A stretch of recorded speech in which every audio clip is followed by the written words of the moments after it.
This is Laetitia Ngendakumana standing where her father's remains were found. After almost 50 years, she was able to identify her father's body thanks to his 4 gold dentures. Between 100,000 and 300,000 people were killed in Burundi's 1972 massacres, which looms large in the collective memory of the country.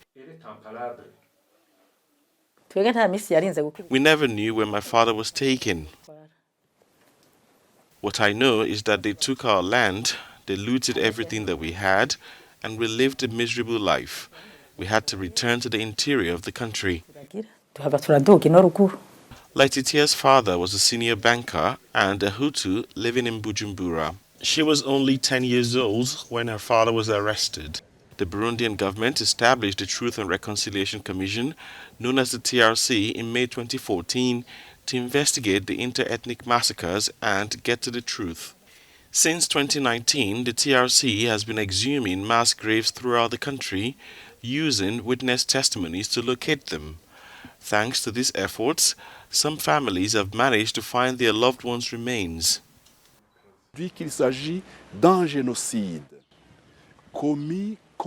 When we say today that it is a genocide committed against the Hutu ethnic population in Burundi, it is a genocide, and that's because the state planned, organized, carried out this genocide because the resources of the state were used.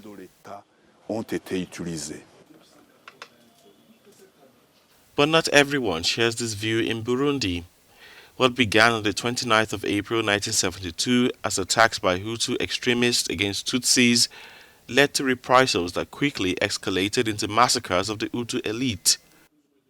Il faut quand même reconnaître qu'au Burundi, le conflit ethnique est une thématique.